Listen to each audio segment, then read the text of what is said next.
Oh, hi everyone. How you doing tonight?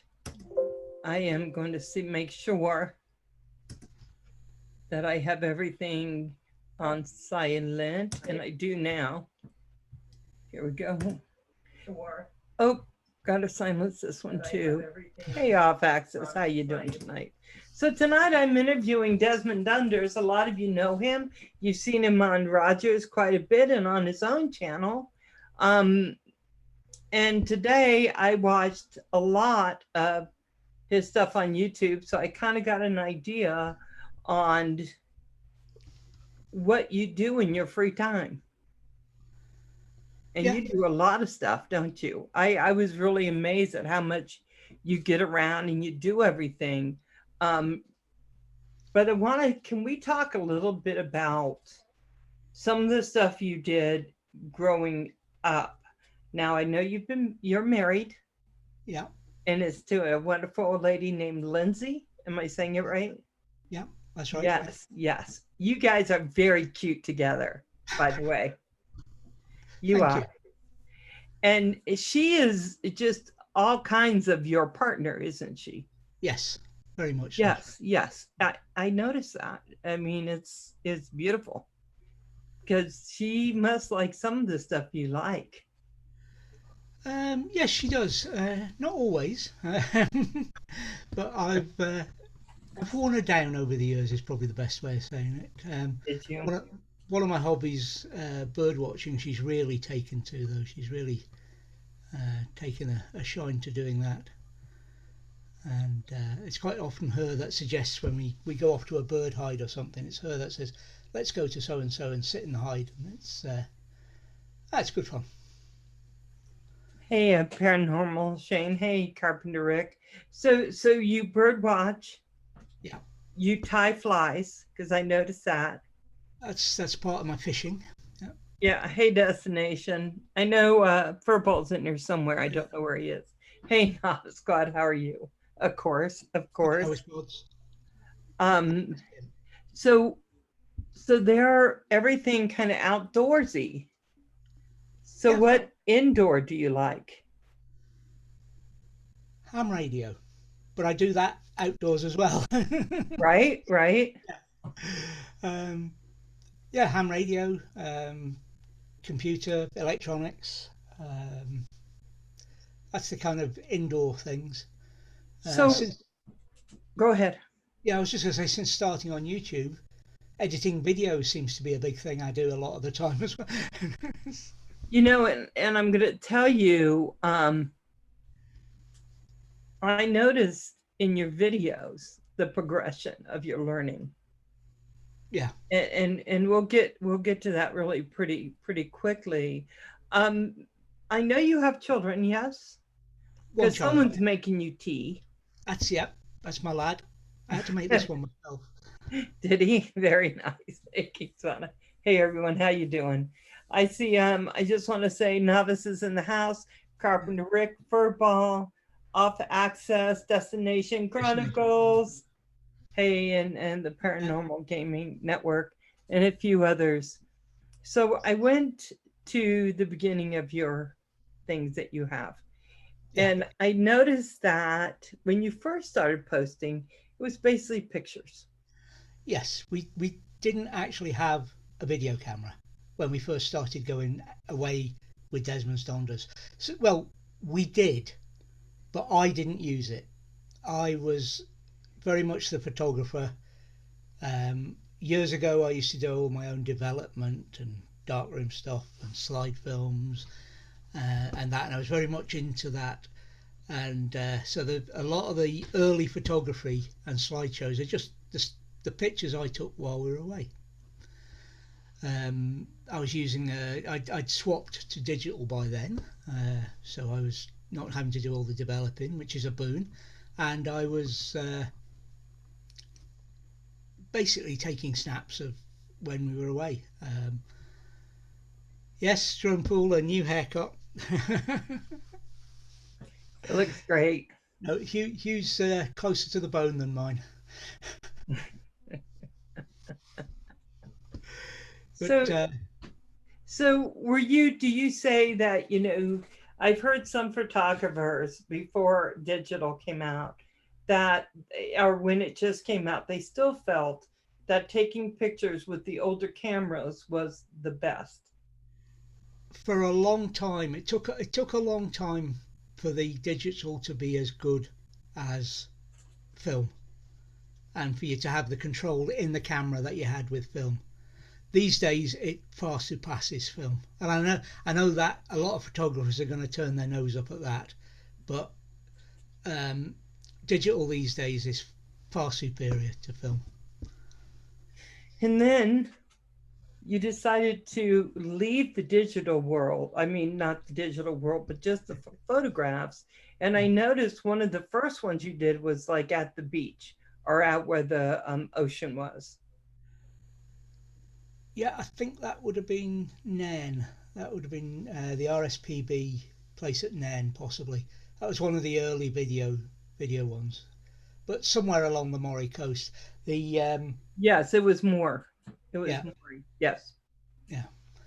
The A lot of the early video was shot on a VHS-C camera, which was Lindsay's department. Was it? Um, and my son had a Don't you? very early, um, I think it was a Samsung, which did some video as well. And I did a few videos trying to get trying to use those basically, but it was a lot of hassle getting from VHS-C onto the computer to then process, edit, and upload. So And I gotta say, I wouldn't even begin to know how to do that because with SD cards and the things that we use now, I wouldn't even yeah, begin if I was doing VHS or any of those. yeah. Well, it's basically you used a VHS tape machine. You took the video out of the back, and instead of feeding it to a monitor or a TV, you fed it into a video capture card and captured that output into a file on your computer. Then you could start, processing and editing it and that. And of course, I'm saying in those days, it's only 5 years ago. Um, But the it's crazy how advanced change, yeah, the everything quality has just wasn't. happened. Yeah, the quality just wasn't there in video conversion. Not for the amateur, not to buy at a reasonable price. Yes, you could buy your big studio type capture cards and what have you, but they cost more than the PC. Uh, Right. So then you went on to use drones. So, and it was beautiful. The first drone one you had, I yeah, watched that. I think it was the one with the castle in it, where you went down and you were able to, it was kind of a broken down castle. well, most of the castles I shoot are ruins. Yeah. Because they get upset if you fly around the lived-in ones, which there are a few up here in Scotland. But it was, yeah, the drone was actually sort of the second stage. We bought better camera and so on, but yeah, the drone was something I wanted to do as soon as I saw one. I mean, I'd had a radio control boats in the past, and I'd had a radio control aircraft in the past. Um, so I'm just laughing at some of the comments. Did Destination Happy Chronicles? Lux. Phantom Flight, how are you doing tonight? Hi there, Fan and Flight, Happy Locks. Yeah, the I had the radio control model aircraft, the control line model aircraft, the radio control boat, which my last one of those was an unsinkable one, and Everyone. I proved them wrong. And Paul Murray. I will, Paul. I've got a secret weapon. So, so you went on to what kind of drone was that you were using to begin with? It's a DJI Spark, is what I have, and that's what I feel. The very first drone I actually put video up from was a knockoff of a Phantom, but without Oh, GPS and without all the rest of it. Um, and the flight time was something like 5 minutes, and it just wasn't long enough to. By the time you got up, and so by that's the when time I. you got to the ruined castle, it was about time to just land it. By the time I got there, it was too late. It's So yeah, the Spark was what I went for, and I chose the Spark because it was small and it Yep. didn't take up any room, and my batteries, the Spark, tablet, and the accessories for it all go in a small bag, Yep. uh, and I can pick it up and put it in the motorhome. It's easy to carry. It doesn't take up any room, and yeah, it's a 1080p camera, but 1080p when the Spark came out was brilliant. A couple of years down the road, we're talking 6 and 8K cameras, but it was hi computer chick. It's it's a different world now, and maybe if I was coming in it now, I feel different about a first drone, but I love the Spark. It's built like a tank. It's a great little drone. It really is. Yeah, I was really I was watching the stuff you were doing with your Spark, and I wasn't sure which one it was. I was wondering if you had like the Mavic Pro or one of those, because it was really nice footage. And it's always surprising me how good those DJI products are, Yeah, right? Hey, John Spitzo. You'll see me throughout this interview. I just want to let you know when I can think and do this, I'll say hi, do this, and if I can't, I'll just wave when people come on. hi, Because I've Mohammed. been very squirrely lately. I'm like squirrel off. Yeah, but I just want to say really quick before I go on with David, um, Novice and Phantom and Justin, very, very, very good program you did tonight. Very nicely done. Enjoyed it immensely. Just kept watching it just in the loop. Very nicely done. Well said. Anyway, thank you for doing that. I think it was perfect. So anyway, let's see. But is there a Bluetooth way to load two? Okay, I'm sure the drone has a place for the SD card. Yes. Are we talking destination? Yes. Yeah. There's room for all kinds of stuff, and you can put it directly from the quad into the phone or into your computer. But we'll talk about that later. So, okay, so the one thing I was thinking when I was going through is I started feeling the pressure of you having to be kept indoors for the past 2 months because Mm. you work them because everything you do is traveling in your RV Yeah, for 5 years. it's been it's been very hard the last 2 3 months. It's been extremely difficult. The last couple of weekends, the pressure has been released a little bit because we've been able to get out on day trips. But up to that, um, it has been it's been a problem. I make no secret of the fact that I suffer from mental health problems, um, and I was When did this lucky. happen? I've never heard this, except for Uh, anxiety on your one of your things. yeah, I had anxiety, depression, PTSD. Okay. Um, I was I was out of control literally at the end of last year, and it took, thankfully, um, just before this happened, the let's get this right, the psychiatrist said you're not getting on with any of the meds, but we haven't tried you on this one, and I don't know the names of the, but he put me on it. It must have been about 10 days before lockdown started, Oh, and if it hadn't been for that, I don't think I would have got through the last 3 months. So that has helped a lot, and now we're able to get out a bit more. That's obviously helping as well. But I need to get away. I need to yeah. get out. I need to go and play outdoors is probably the best way of putting it.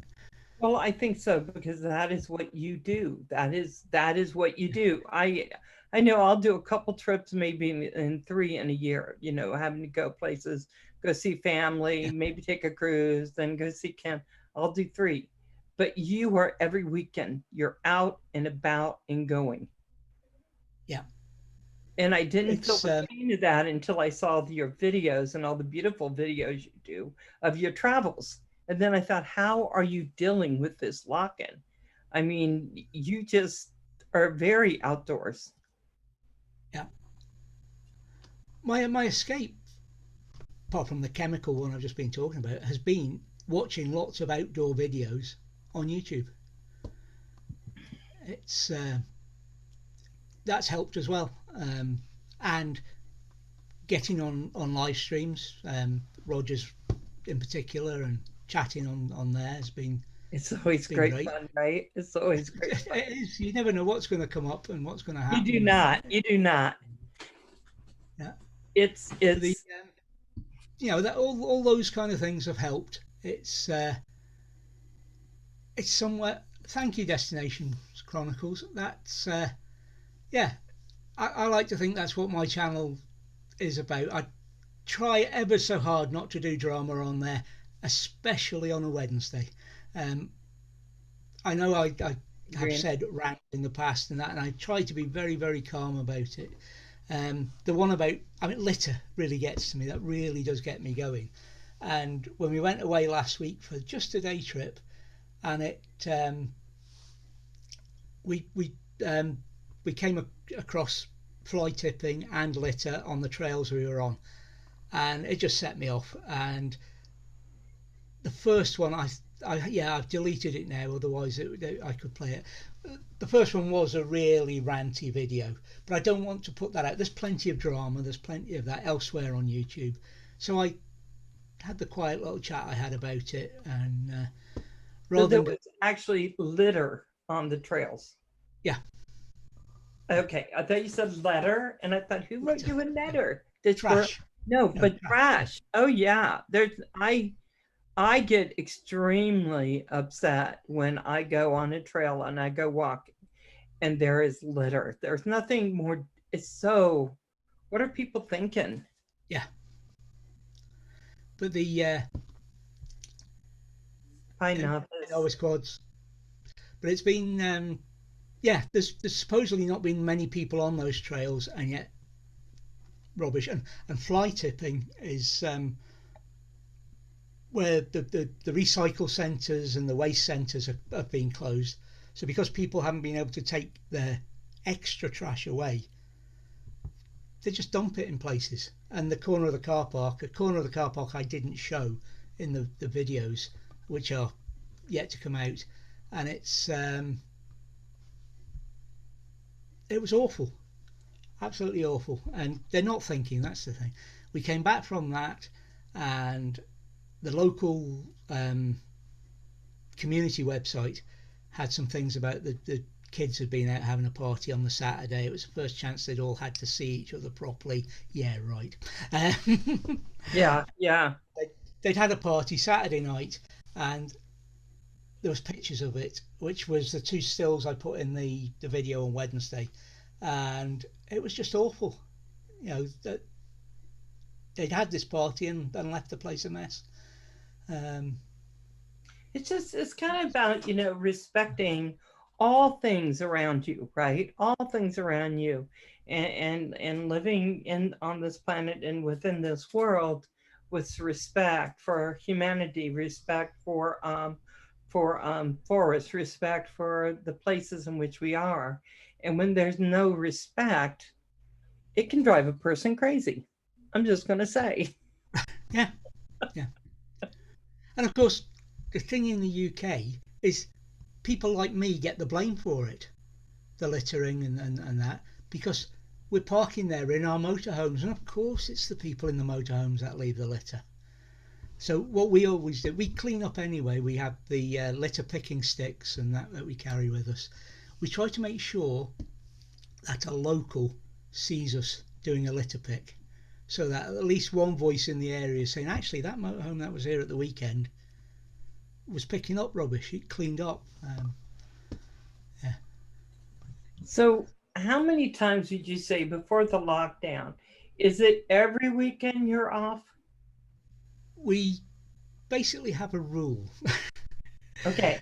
During daylight savings time, we try to get out every weekend, or at least one night every weekend. Um, in the winter time, the normal time period in the winter, it's every other weekend, unless something's happening, like Lindsay's on a overtime, and then we go away on the Saturday night. If Lindsay's on a different shift, we'll go away. And so we do on average about 108 nights a year in the van, because we all our holidays are in the van. We go off for a week or 2 weeks at a time as well. As well as the every weekend, so it adds up, and we average about 108. This year, of course, it's going to be different. We normally would be about 50 odd, into the 50s by now, and I think we've done 28. Wow. So now to get caught up. It's not going to happen though, is it?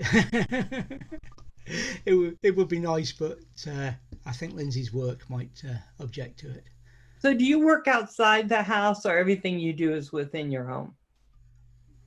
Part of my anxiety makes it very difficult for me to be outside in the garden or outside in the village. Those 3 walks that we've done, 2 of them have been released, and there's a third one to come in the village.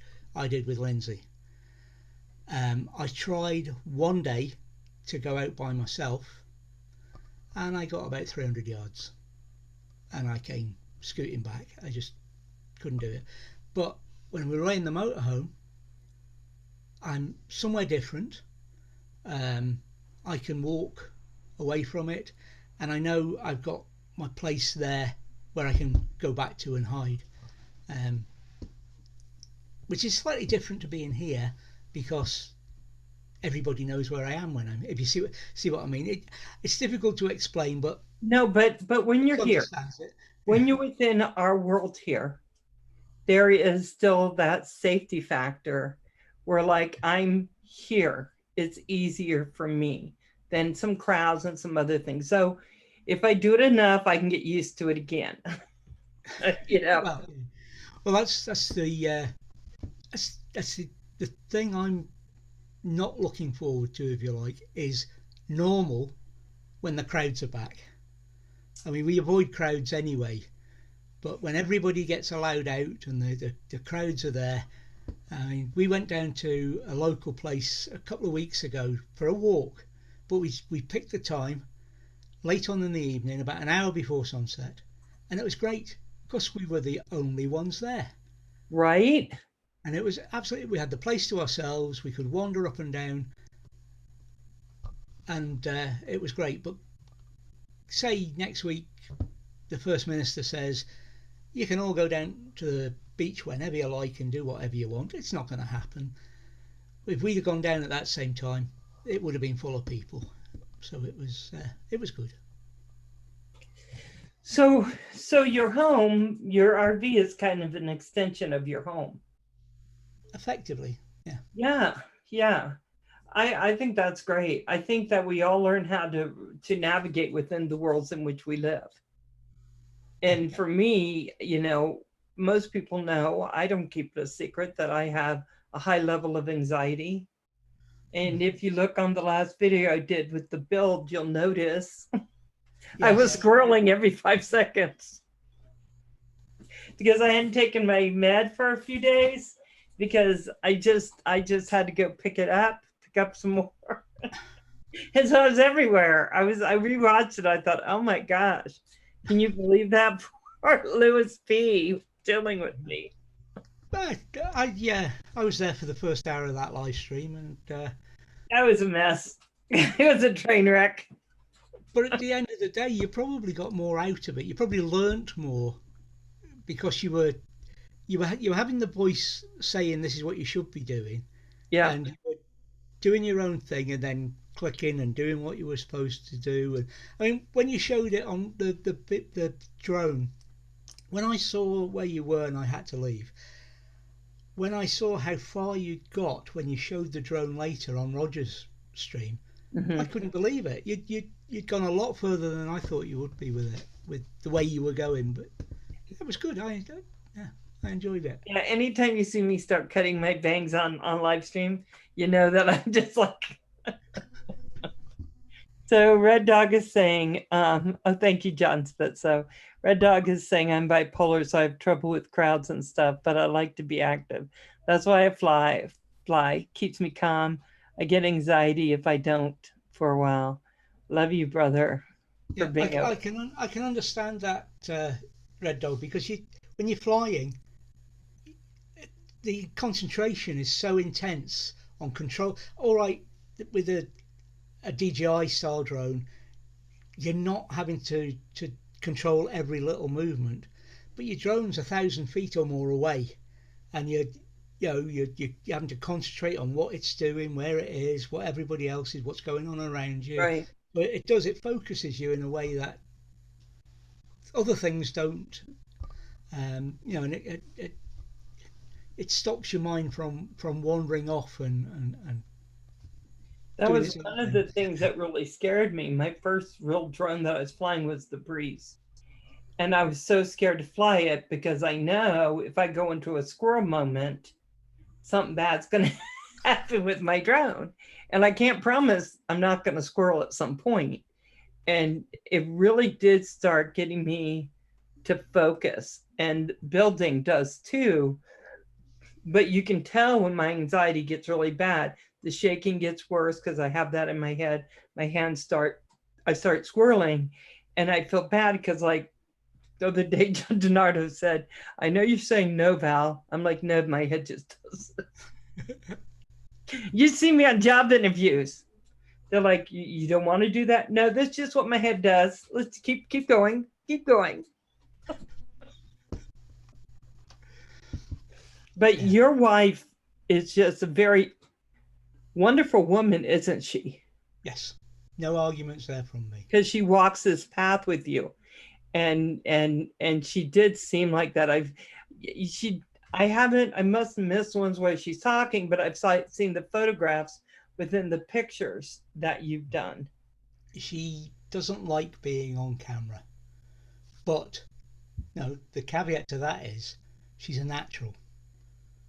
When she gets on and gets going and gets talking and forgets about the camera, she's great. If you Yes. can get her, going and just forget this black thing's here staring at you, big round eye. Just talk about what you want to do, what you're doing. Talk about what you want to do. She's great, um, and convincing her to get on there is to get on the camera is difficult. Even when we're walking about and I try and sneak her into a video, she's not keen. She's looking at you very carefully. She knows your tricky Yep. ways. Like, Exactly. In so fact, go I'm ahead. sure she's reading this mind of mine. Mm-hmm. Yeah, I'm not thinking at all for Paul. Just way of saying something.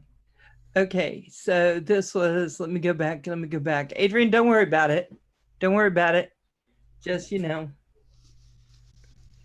not do What it. have I missed? Yeah, Adrian, don't worry about it. Yeah. This is not the biggest deal I've ever seen, right? It is not. So no worries.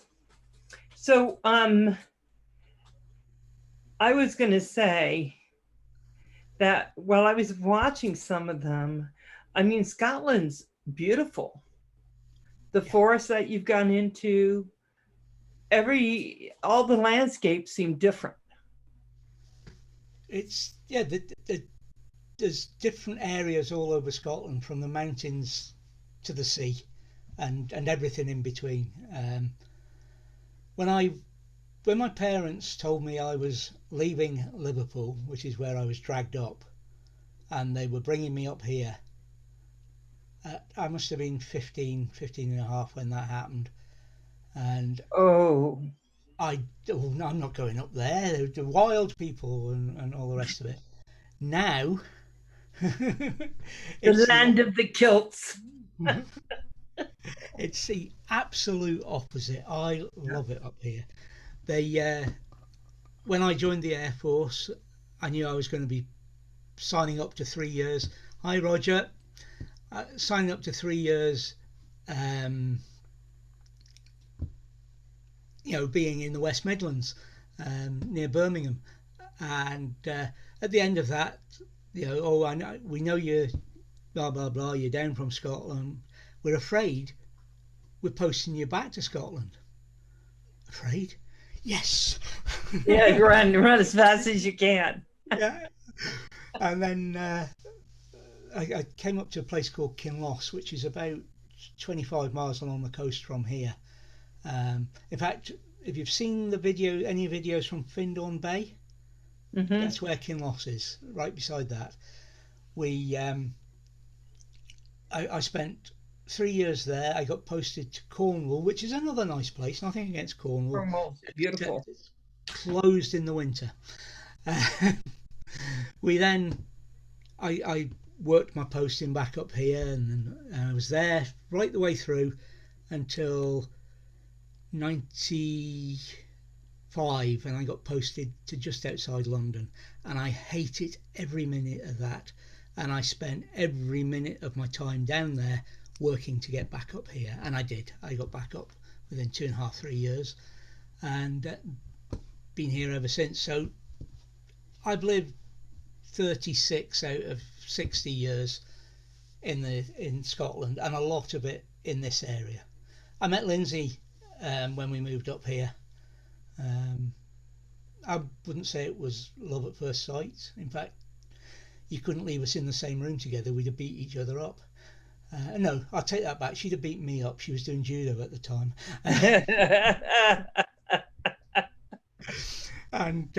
But over the next, something changed between the time I was 16 and 20, because we were married when I was 20 and she was 19. So there's a big change somewhere in there. Yeah. From wanting to beat you up to wanting to marry you. That's a huge change. Yeah. Yeah, Furball, I did 22 years in the Air Force. Wow. My dad was in the Air Force, but here in the United States. It's funny, because of the job I did within the Air Force, it was mostly the US Navy we dealt with. The P3s, the sub hunters, basically. Did a lot of work with those up and down the east coast of America. Most of the big Navy bases on the big US Navy air bases as well. Well, thank you for your service, David. I know it's not always easy being in the service. But I would do it again. That's the daft thing. Would you? Oh yes, if they would let me back in, I'd be there like a shot. That's the daft thing. We did some daft things. We did some dangerous things. But it was. I know it's used too often. Family. You knew the people around you could rely on. You knew that if something needed doing and you weren't the one to do it, somebody would be doing it and have it done and had your back. You'd have their back. Plus, we had a damn good time. People talk about the darker side of it and the downsides of it, and there's plenty of those a lot of the time. Sure. But I effectively got a 3-month paid holiday in Florida as one of my tours. We were traveling. We were working, but we had 3 aircraft, and we were working to timed slots, so we worked out the shifts, and we worked 24-hour shifts. It sounds hard, but it's not the way it worked, because the shift that was off had 24 hours off to enjoy Florida. The shift that was on, because of the way the aircraft were and the flights were, that you would come in at midday to start your shift. The aircraft had already gone, so you'd come in off your day off, and you'd work late into the evening to get the aircraft landed and serviced, ready to fly again the next morning. Once you'd done that, you just went to bed. You went to sleep. You got up the next morning, fueled the aircraft, pre-flighted them, the aircrew came, and off they went. The other shift would come in, and you then had a day off.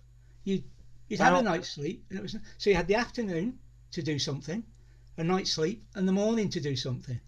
And then every few weeks, the crews would change around because this training time was very, very valuable.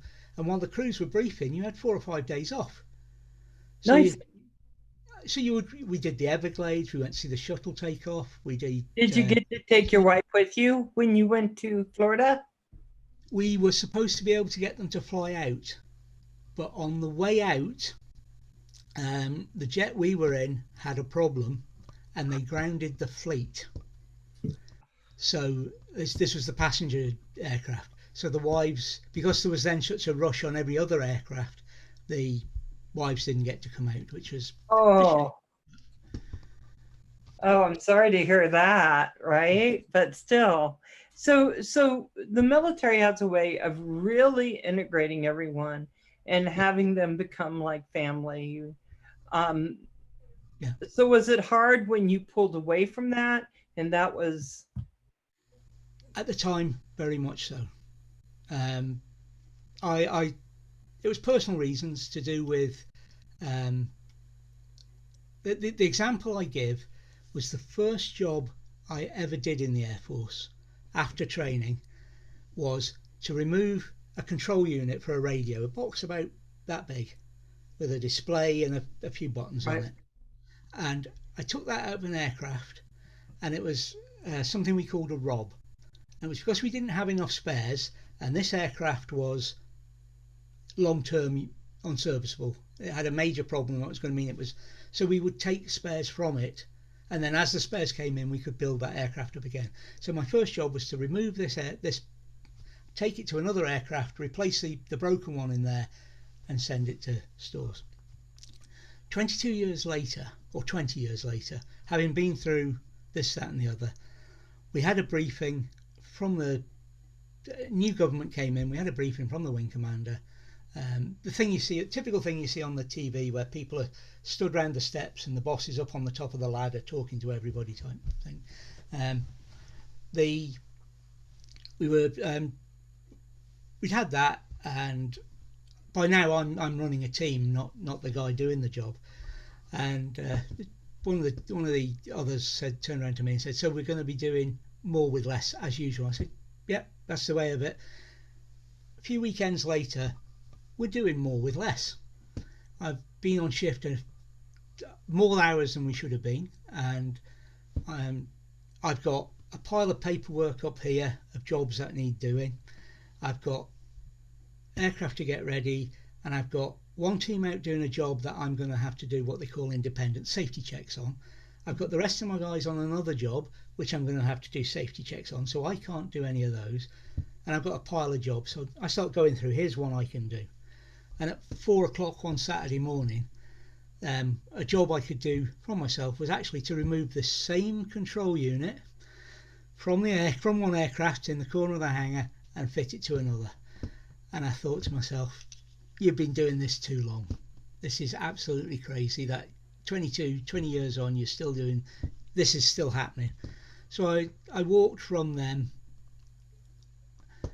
I came home after the shift, and we talked about it, and I made the decision then it was time to leave. That would have been just after the first Gulf War. So I made that decision at that point, and I missed it. I missed the social life. I actually missed the work that we did. And I've already said I'd go back and do it again, and still I've done 20 years. It's nearly 20 years to the day. Come August, 20 years to the day since I left the Air Force.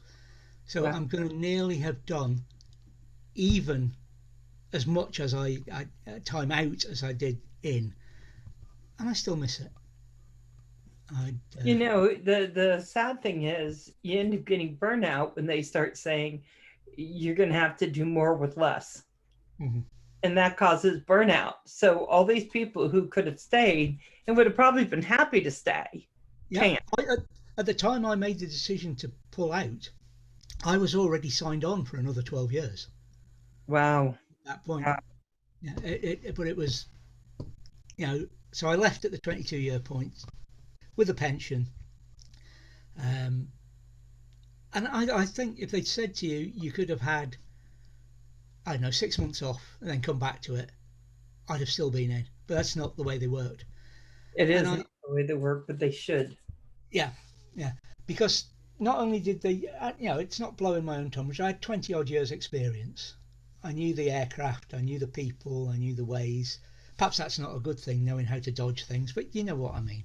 Yes. Um, and uh, if they'd been able to say, go away and just rest, but the forces, along with the police, nurses, the fire brigade, all those kind of public servants, be they in a civilian role or a military role, are all our own worst enemies Hmm. because we always get the job done. Right. Even if we're not given the proper equipment, All right. we all find a way to do it. And they think then that you can do it every time on that, you know. But there comes a time when you can't, when it has to stop, it breaks, and you just say, enough's enough. Yeah. When the And accidents start happening, when the screw didn't get tightened because yeah, there were just so many screws to tighten, mm, I mean, then it starts, and then people want to blame someone, and basically it's not having enough people to do the job. it's, yeah, and Yeah. not having the right equipment and the right Yeah. resources, yeah, which includes people. Oh yeah, yeah, yeah. It happened again. I hit the like button too hard, broke my screen of access. Marcel, you're so sweet. So so let's talk a little bit about your channel. So you Yeah. come back from the Air Force, Hmm. and you're finding your way in the world, because that is kind of an abrupt stop, yeah. Yeah, it's a big change. Yeah. And then one day you wake up and you go, boy, I wish I could be on YouTube.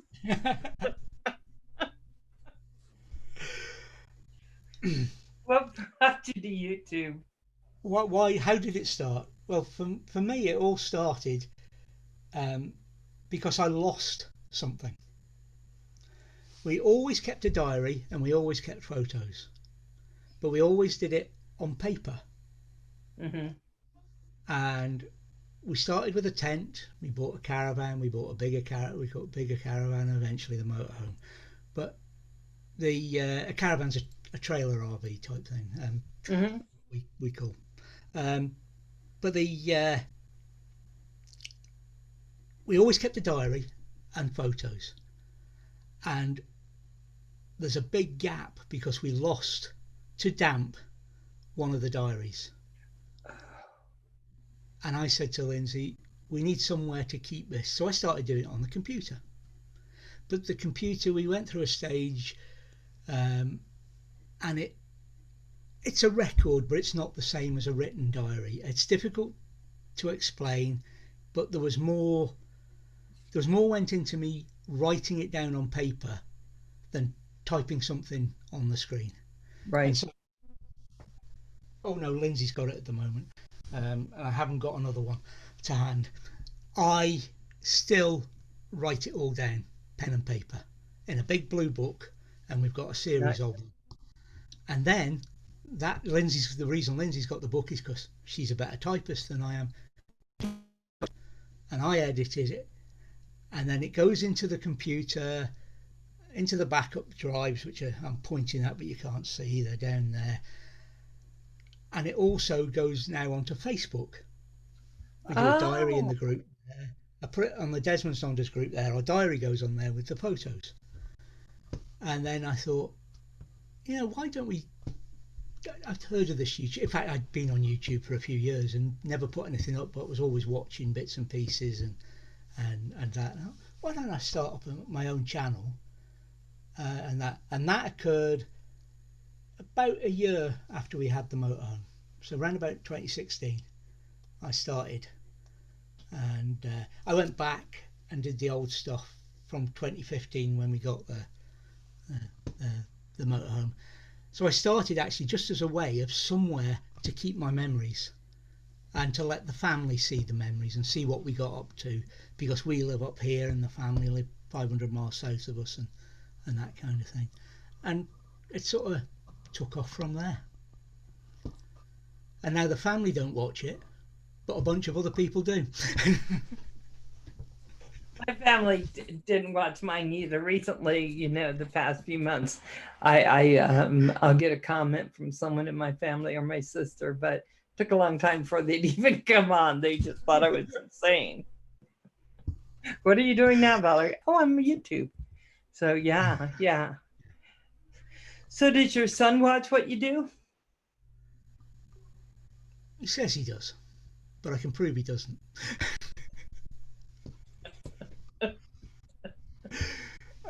Oh God. He took me out on Friday, and I said to him, "You watched today's video yet?" No, I'm going to watch it. I'm going to watch it later. But I never get any comments. As I say, I'm not aware that anybody watches from the family.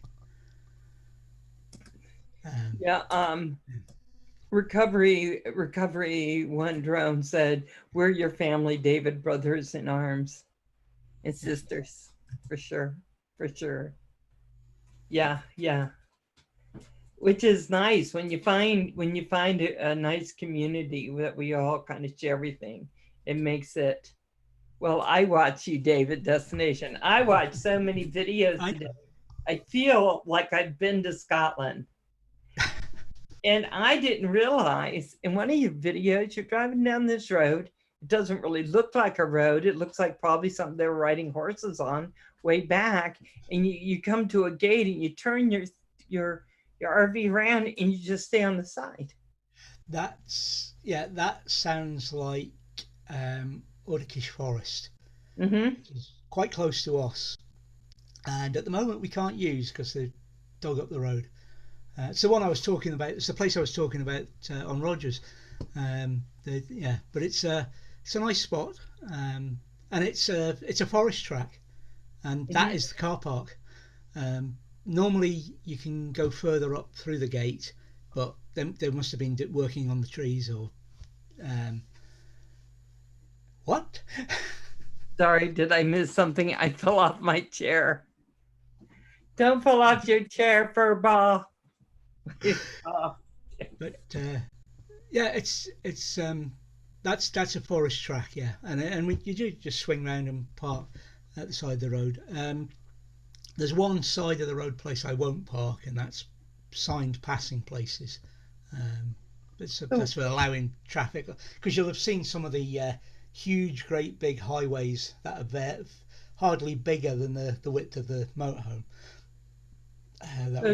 So let me, and David, maybe you can help address this too. Let's talk about people who lose the ambition to put videos on. I think we've all been there, that and now more so than ever, look how much stuff is going on in our world that is inconceivable to most of us. There's so much going on in our world right now. So we end up with slight depressions or big depressions, anxiety, everything else. So what I would say, Michael, my love, you will have it again. I know you will.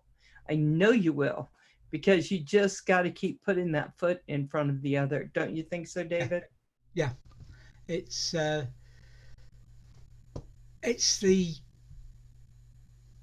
it happens. It's just a thing, and that's why people say, "Why are your videos so far behind?"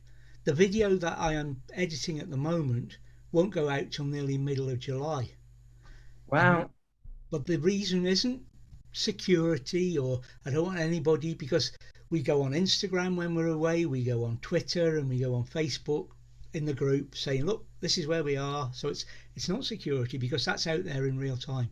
What it is, because it's 6 weeks before that video goes out. If I have a problem, and everybody gets it, I get it all the time, and I can't be bothered. I'm not going to do any more videos.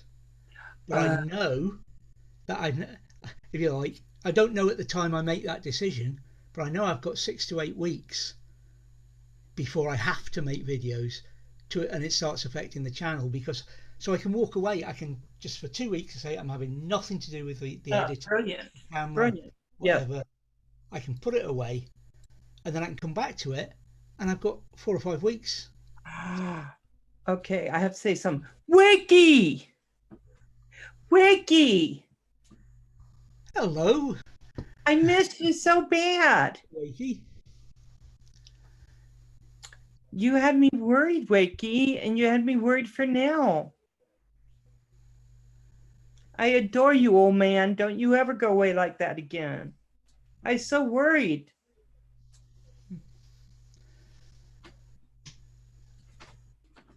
I am awake.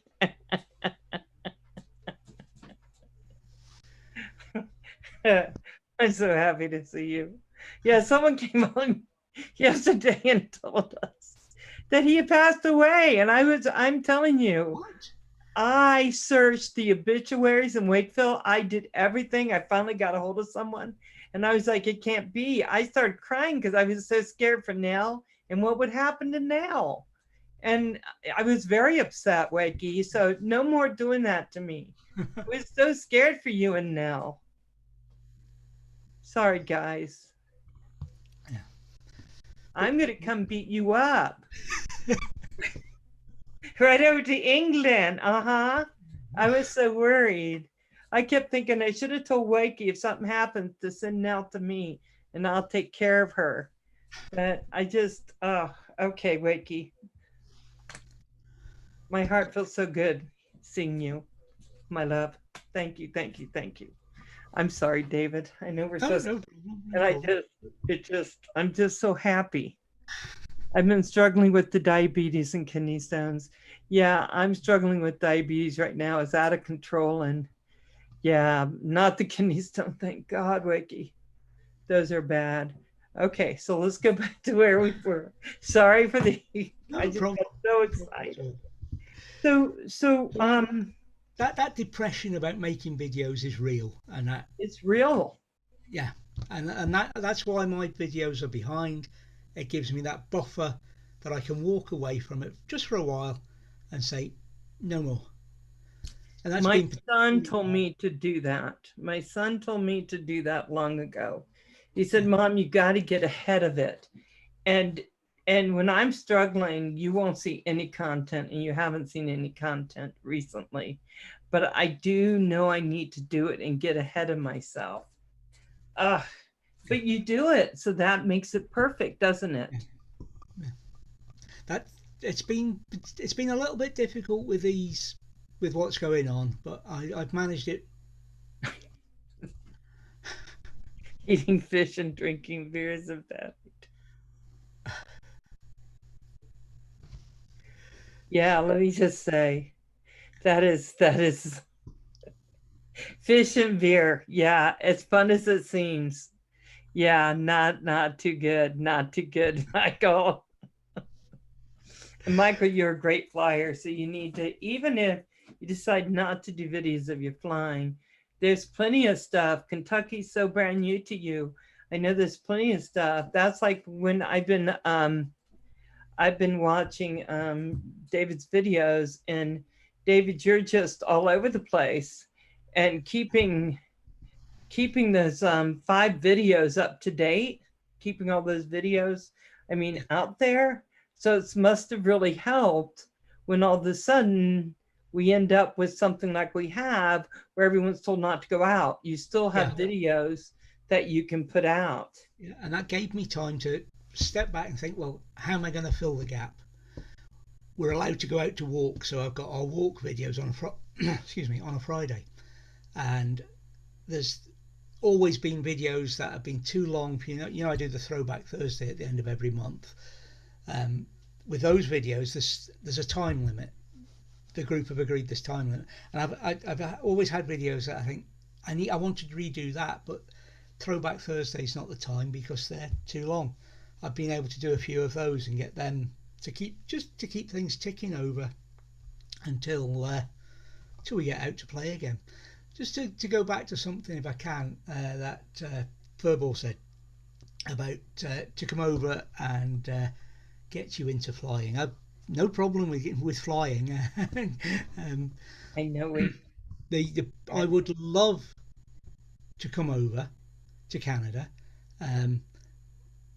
My father and I didn't get on, probably since I was about 14, and when my mother died, I saw him once after that, and he moved to Canada. He was living in Quebec, in fact, and he died a couple of years ago, and I had nothing to do with him. But I know Canada. I've been to Nova Scotia. I've been to Newfoundland with the Air Force. I had some great times. Yeah. You should come over. You should come over when we all go over. You would have so much fun, and your wife would have so much fun. She and I could go do stuff. That might be scary. Only for her. I'd be having fun. I was thinking about me and my wallet. Oh, yeah, that would be scary. It will be scary. Believe me, sir, it will be scary. So how do you come up with all your ideas?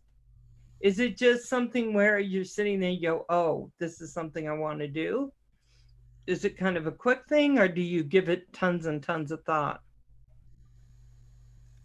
As in where we go, or the videos? Videos. Well, the Monday and Friday ones kind of make themselves. In other words, they're going to be about the locations we go to. The one that can give me some trouble is the Wednesday one. In fact, just to step back a minute, the Wednesday video is near as damn it live. In fact, if it wasn't for the fact that I'm in the habit of releasing videos at 6:30 in the morning our time, I might have done that one live if I'd been releasing it by habit. And it's something I've thought about changing to a different time to do it live, but so far I haven't, because I record them on a Tuesday and put them straight up, and they go out the next morning. And they're the ones I have planned in the past, but at the moment I've got nothing on my list, and I'm relying on something setting me off between now and Tuesday. And it always does. So far it hasn't let me down. Somebody always will. Right. You know, I get where I can get fairly upset sometimes, and I try not to do rant videos because I can be just like, wow. But I don't do the rant. That's the thing. No, except last week I did a cut which was a rant. It really was. But once I've got that out of my system, I can usually step back and do a more thoughtful, shall we say, a calmer chat through. Ouch! That's the only real rant I think has been Lindsay when we were at Loch in Daub, and she walked down the loch and found one of the park ups had been planted with trees, and the people who'd planted the trees, the estate workers, had left so much of a mess, and there was her and another couple spent a couple of hours. I wondered where she'd gone. Spent a couple of hours cleaning up after the forestry workers. It was that mess. That was a real rant. But I try to be calm about my rants. There's no point getting wound up about them, and doing the drama thing. Yeah, Perhaps if I did the drama, I'd have more views and more subscriptions. But I don't think it's worth it. It's no, not worth going into those places, and allowing yourself to get twisted up in that way. I know I was going out with a group of youth who were caught drinking and doing things I didn't think they needed to go to court for. So I diverted them and said, hey, if you come, we won't do this if you come and you do this. So we were in the streams, we were getting rid of graffiti off rocks, we were getting the channels, clear for the Chinook salmon. And we were doing those things because people would try to make pools out of the river, whatever. But I think that when you're doing work like that, it's good. I mean, it was summer, it was hot. I got to be in the water the whole time. I wasn't having a problem with it. I'm not sure all the kids are loving me. I'm like, get in this water. Let's start getting this done. But I loved it. I loved it.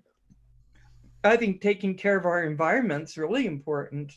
yeah, So to me, that really vivid anything.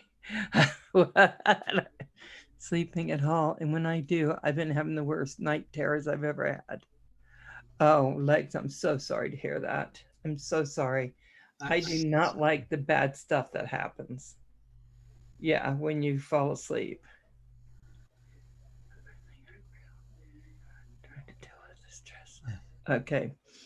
I'm starting to get things lined up so that I can get all my health issues dealt with. But it's going to be okay. So one of the worst times, I'll just interject, and then we're going to slowly move over to Kim. But one of the worst things for me is the amount of anxiety I can get when I start to go to sleep. I get high amounts of anxiety, which can lead to some of those really vivid dreams that is really bad for me. So I actually, I say a prayer about protecting me and my family. And then I just, in my mind, I walk up a hill where all the animals and everything up there is so sweet to me and lovely. And it's the safe place that God kind of watches out for me. And I know if I get up that hill, I am going to be safe and my family will be safe. And I don't have to worry about anyone being hurt. So I'm not sure that would work for you, but it may be something you can incorporate because my anxiety, it won't stop. My brain will not stop sometimes. And so I kind of have to do something to pull it into gear. But anyway, Legs, you're always, you are always in my prayers. You just are. Feels so real. Yeah, Legs. they David, do, like they do feel real. I've right? been, and I'll no doubt be back there again. Um, it's it's Right? it's a way of finding a way past it, a way through it for you. Love you. My method is actually to read, but I have a set of books on my phone, which are my, if you like, my going to sleep books, and they're books I know I love. They're safe books, and I can focus on them. I can read them and relax. I can bleed off the stress and get to sleep. So do you read them or do you listen to them? I read. Yeah, I have books that I listen to while I go to sleep. Yeah. I've tried I audiobooks. a lot of different things. Yeah, I tried audiobooks and I see a book and visualize and have the character speaking in a certain way within the book, and the audiobook never agrees with it. Mm, okay, yeah. I have awful problems even with going to see films from books that I've read the books for. Yes. Not because they've left bits out or they're telling the story different, because the characters are different and they're not speaking the way or look the way. There's only been one series of films that has actually gelled with the way I've seen and read books, Which and one? that's Lord of the Rings. The big, Oh, that was perfect for me. It was absolutely yes. perfect for me. Now Except for, I was going to say they messed around with the story, and that annoyed me. let me tell you the part that got to me because first of all, that was darn scary. that movie with those orgy things. But let me say, at the end when Frodo is going away on his little boat, and you look at his face for like 5 minutes and his eyes with the one big tear, I just like, come on, guys, come on, let's move this along. I'm sorry, I was so bad.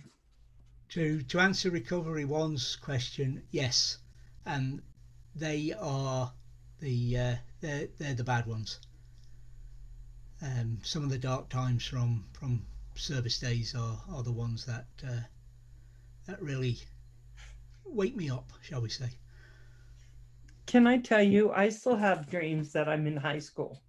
And let me tell you guys, I know you think it was just a few years ago, but we're talking like what, 45 years ago. And it's always in college too. And I got to get to a test and I can't find the right room.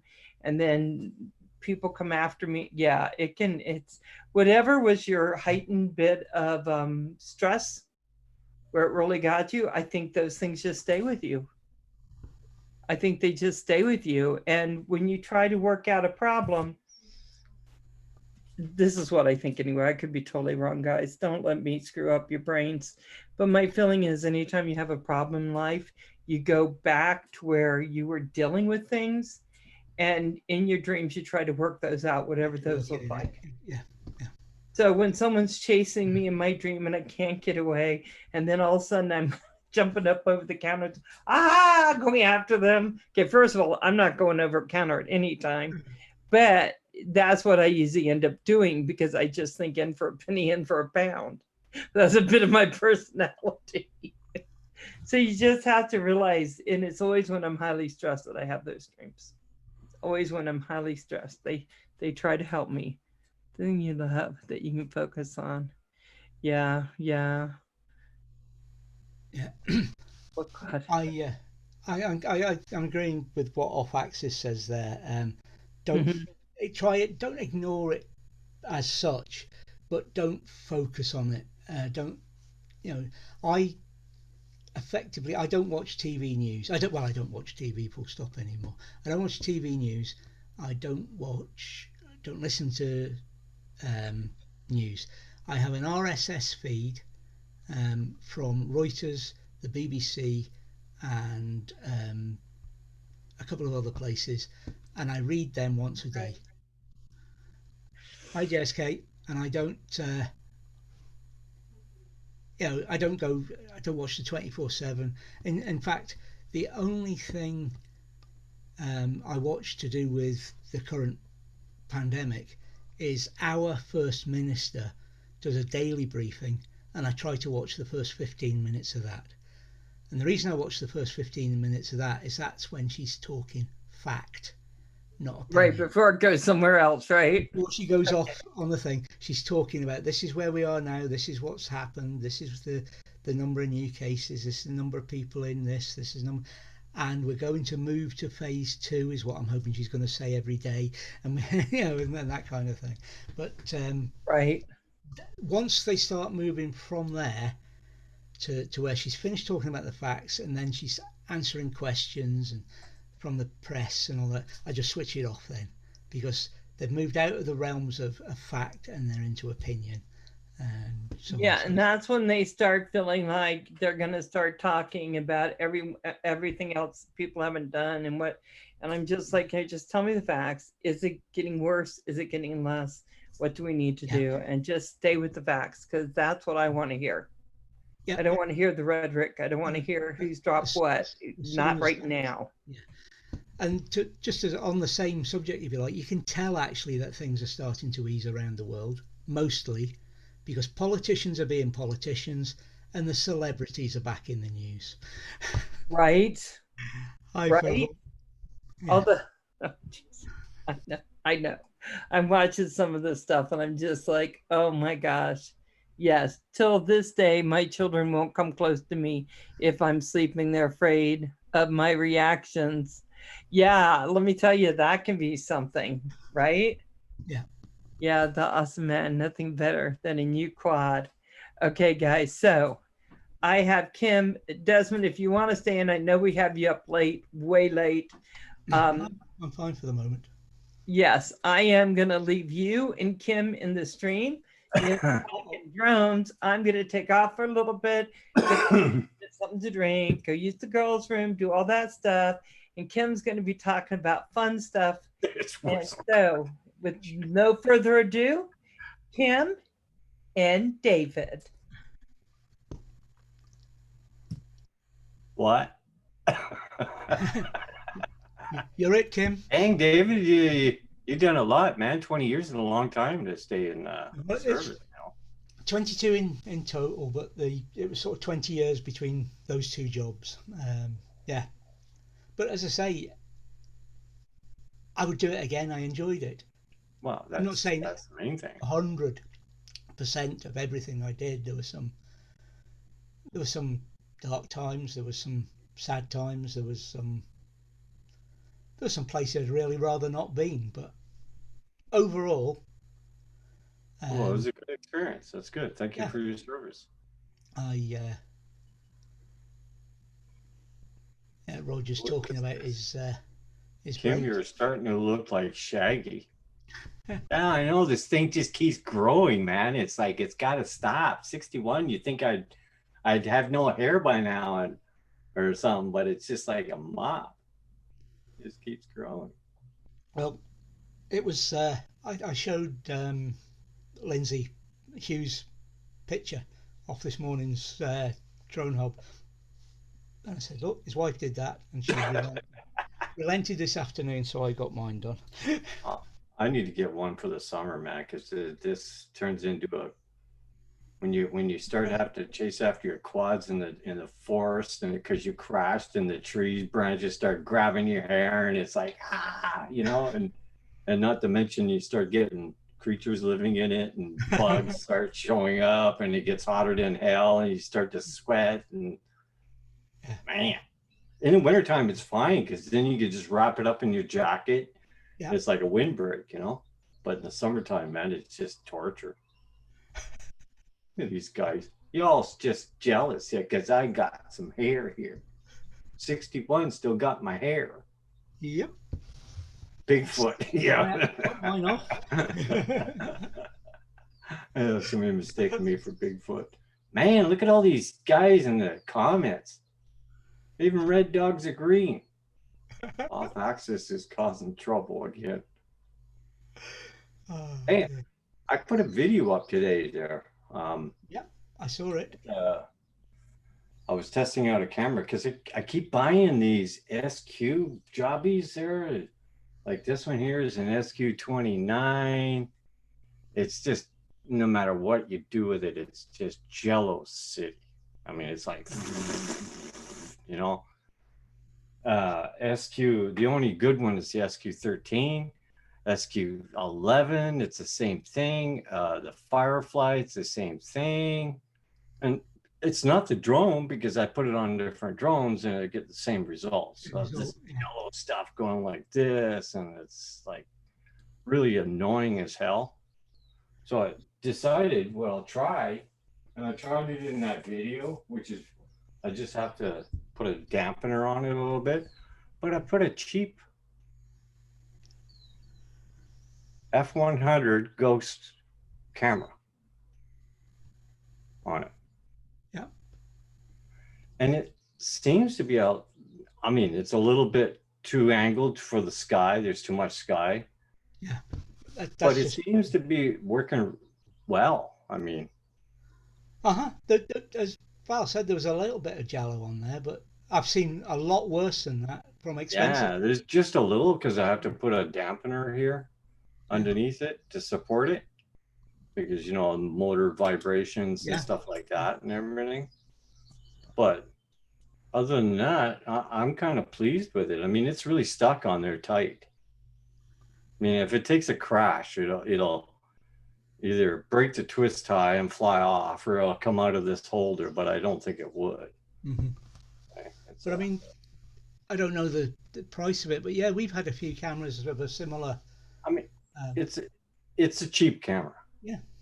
But it works really well. I mean, okay, it records AVI, but one doesn't. Yeah, but, refurbished GoPro, I've been checking them, they're like still $400 man. Yeah, yeah. And being a newbie like I am and flying and just learning to fly, I don't want to smash something that's going to cost an arm and a leg. I'm with you on that. It's yeah, it's GoPros are a lot of money for. But anyways, I tried this and it's not too bad for, you know, you got your screen in the back, you can see what's going on. Strap it up. Yeah. I think I need to tighten it down a little bit more. But it's a shake proof sort of camera. It's not a high end, but it works for me to learn, you know. I did a few split asses. Other than I think my PID is a little high for the drone, but I mean, it doesn't seem to be doing too bad. I mean, I'm pleased with what I've gotten so far out of it. I just have to direct it down a little bit more. Yeah, I mean that video. I'm no FPV expert, but that was a lovely. It was a smooth flight. The drone was handling the camera, and the camera was good. It was a very watchable, you know, video. I've seen a lot worse off expensive cameras, as I said. Yeah, that's it, you know, because I mean, I'm a beginner. There's gonna be a lot of crashes, believe me. And I'm trying to put my skills that I've learned in Velocidrone in the simulator to use by doing this split asses and stuff like that. Before, I was too nervous to do them with my quads because I know I'm going to kill the quad. You know? And so now I'm starting to do it a little bit. Yeah.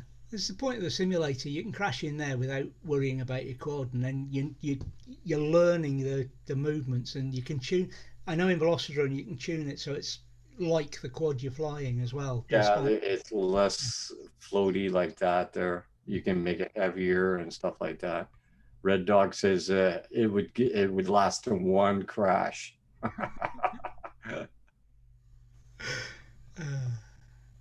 Leg says he got a GoPro session for $60.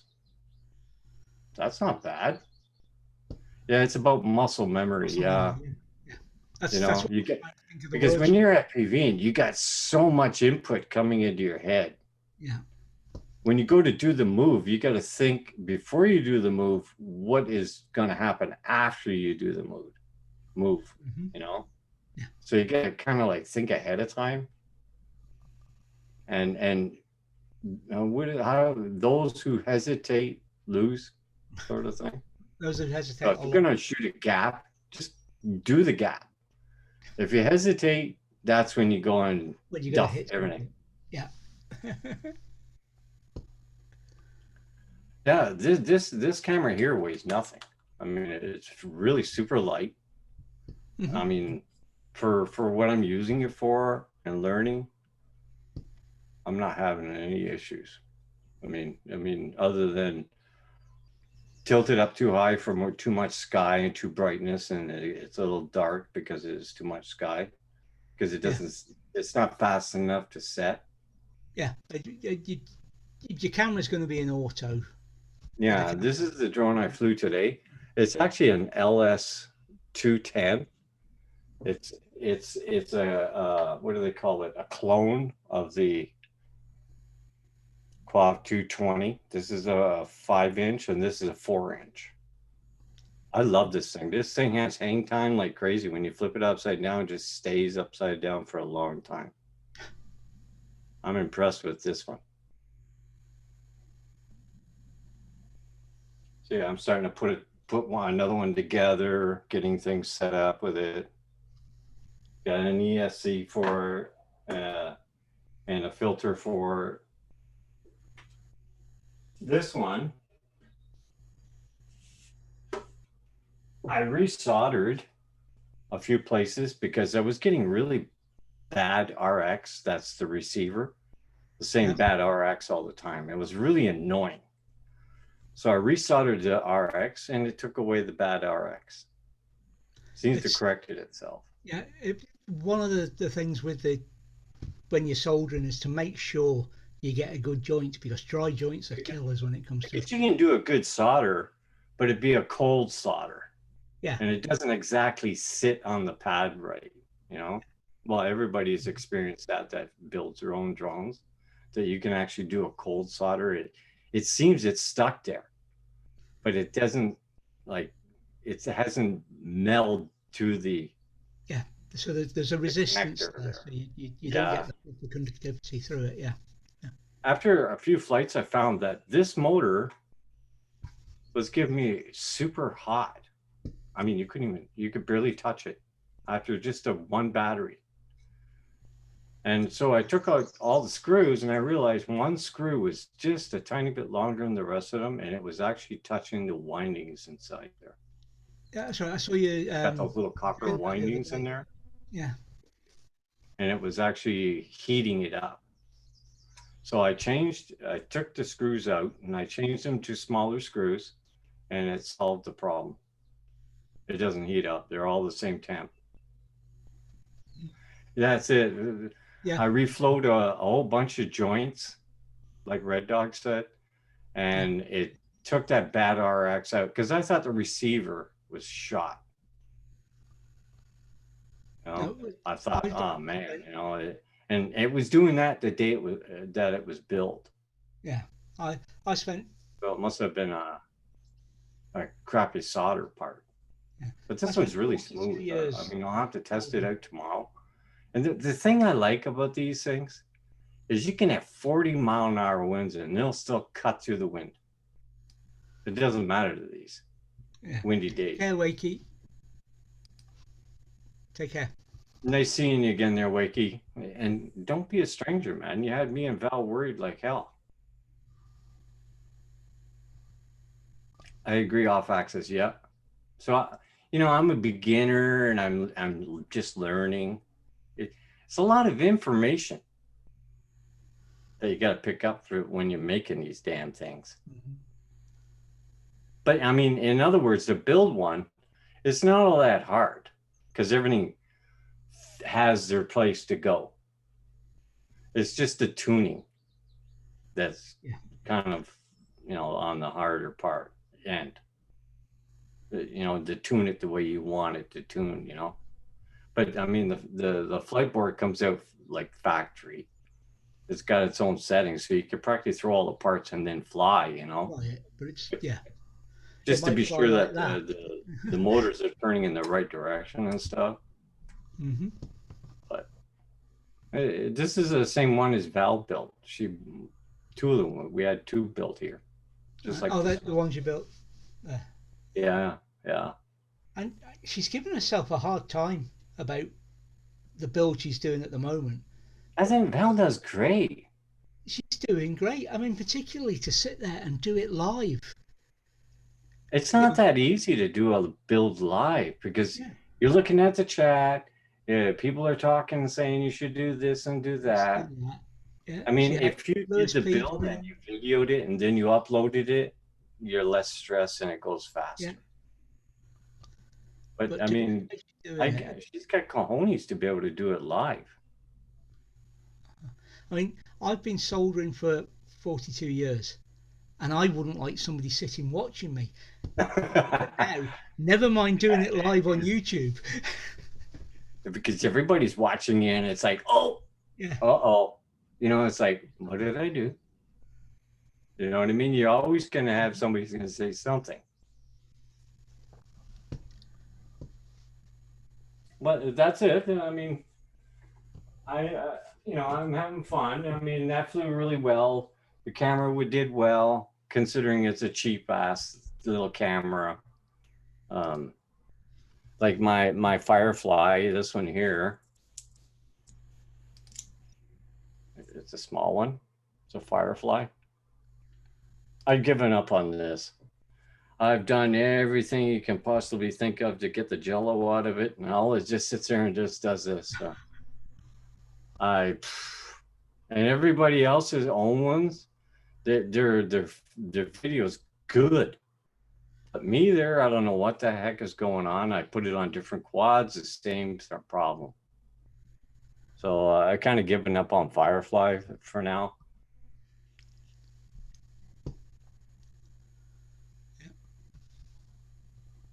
I thought, yeah.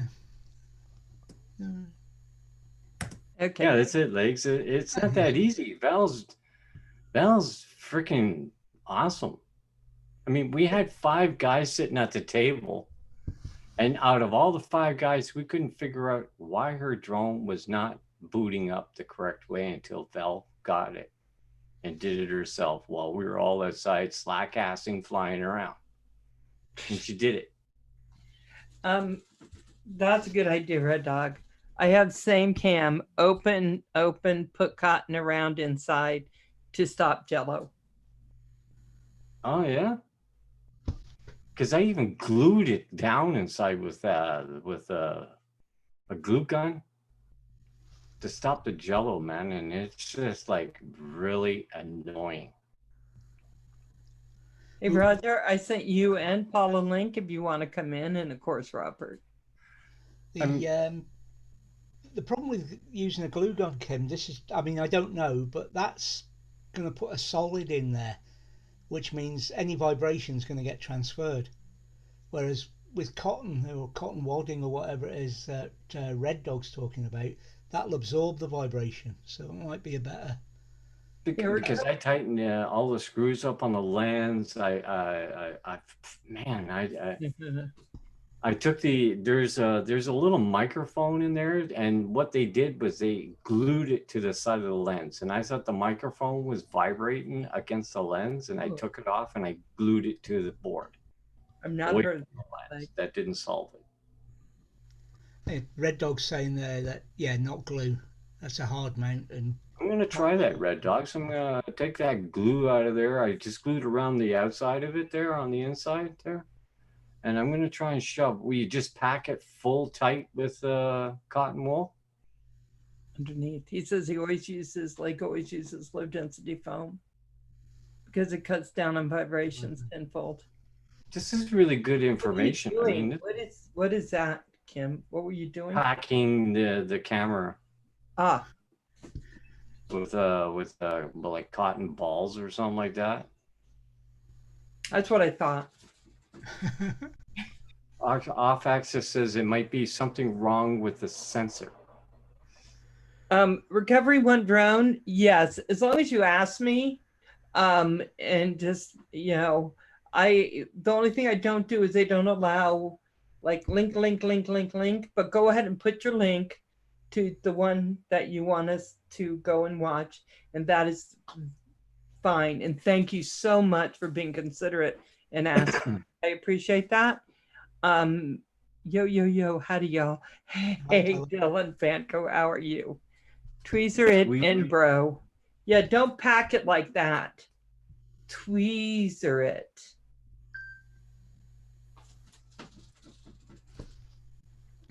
Tweezer it? Yeah, that's what Red Duck said. How many cotton? You can buy a bag of cotton balls. How many balls go in there? Hi. Hey, Roger. Hey, Roger. This is mine, but I was so impressed with the flight. Okay, Recovery One drone. You guys are gonna kill me with a comment. I know it. It's coming. There, I'm trying to. Hey, Dylan, how you doing? Recovery One drone. David, you guys hearing me okay? Yes. One freaking ball, Kim. Oh, okay. All right. Oh, you use a piece of foam? Okay. I'm gonna take your guys' word for it, and I'm gonna try these and see how it goes. Your new haze, I see all of that.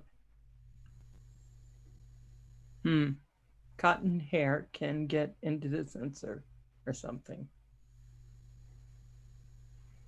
Oh, okay. Hey, Recovery One. Hope you're doing good. Oh, wow. I'm gonna try that because it's really it's a nice camera. I see everybody else's video is good and all this, and That one there, it's annoying. I just feel like throwing. Just say thank you. Yeah, red duck. See? I can't wait. Ooh, look at that. Frankie, getting close. Little Frankie. Food forest. That Precious. looks cool. You did a good job. I mean, you're Howie. online doing it. It's Getting not that there. easy. Hey, food forest. Food forest. I bought a lemon tree. Well, a lemon thing. It's in a pot. I talked about food forest before about lemons, and he said I could grow them here. So I went and got one. Oh, you put it out in the summer and you bring it in the winter? Mm-hmm. I'm all prepared. Oh, I'll have to try that. But So we have a really long summer. Of course, it's in the 60s now, but it's out there getting rained on. I'm hoping that's going to be, it's getting a ton of rain right now. Well, as long Excuse me. as you don't have to worry about frost or anything like this. Or Hey, AZ Down. See, Drone. I just, easy go. my favorite Uncle Jim, had a big old lemon tree in his backyard, and he lived in San Diego, and I thought that was the coolest thing I ever saw, is having a big lemon tree. So I'm so happy. It only took me years and years and years. I just didn't think they'd grow here. Is it a Meyer lemon, Val? It did not say that, so I'm not sure. It said that it would grow here. I just have to take it in and out. I went into a bunch of places. I finally found one that had one. So I'm going to cross my fingers that I get. And then inside it has, well, we'll see if it grows. I'm hoping so bad. But yeah, I'm probably going to regret not having a Meyer. I just planted 2 for my wife for Mother's Day. You did? The lemon trees? Cool. See? Ours would freeze to death here. You have to bring it in. But I just got it, and then because it was like in the 90s, and now we're back into the 60s. I know the smaller lemon trees, when they say you get 4 or 5 feet tall, they got little tiny little lemons on them, little itty bitty things. No, they had also a bush that does clementines, and then they had one that did limes. And they were $25 a piece. I would have got all 3, but I couldn't get all 3. But I'm pretty happy about it. Destination Chronicle, I'm back prepared to make scampi. What the heck is scampi? Scampi. It's shrimp and sauce. Scampi. I know what it is. I've eaten it. I think, isn't it have like a garlic sauce? Right? You can. I could handle a big hunk of haggis. No haggis. Yeah, haggis. Let's do it. Desmond, I bet you David likes haggis. Oh yes. Oh yeah, man. Who else is like, oh. Clear. Oh, yeah. Let's be clear. Isn't haggis like their intestines with their intestinal stuff in it? Basically, yeah. With it's You shove it all in a sheep's stomach. It really is tasty. Like sheep stomach in a like sausagey thing, right? Yeah. Yeah, it grows up to like a bloated thing off the highway. You know, you ever driven by a carcass of a groundhog or something and it's like bloated? No. It's true, isn't it, David? Hang on a minute. I'm in the chat talking about tequila trees. Tequila trees? I never heard of that. Yeah, that's because you can have limes. Lemons on my tree is bigger than the ones from the store. But to get back to haggis is it's much better than it sounds like, I promise you. Is it? Oh, So yes. then, okay, now he's putting in like blood pudding. Yeah. Is that pudding with just blood? No. It's made with blood and And meal, and seasonings and it's good stuff. stuff. Black pudding. Lovely Yeah. stuff. Yeah. I'm not keen on tripe, Red Dog. Put some- Oh, movie Armageddon. Yeah, the movie Armageddon, that big guy there. Have a piece of haggis, put some hair on your chest. It will too. Mm. Yeah, Tequila tree, yes. the tequila Never tree. heard of it. I might go back next couple weeks and get the lime if they have any left, and then the little other one. Because if I'm gonna have them on my patio, I might as well have 3 nice bushy trees. Now I'm hoping they're not gonna grow 5-6 feet, because then how am I gonna get that inside? You could bring it inside and use it as a Christmas tree. Red Dogs, what is trip? Tripe. It's called Tripe. tripe. You probably don't want to know. It can't Yeah, be as I bad as think, haggis. I think it has to do with something else. It's to do with cows. Oh no. I think it's their buttholes. No, Oh God. no. no, It's not that. It's not like a cow lips. Remember that package you bought, Raj, and it had written on the package cow lips, and I'm going, what? Cow lips? What the hell's that? I didn't know cows had lips. But obviously sell it.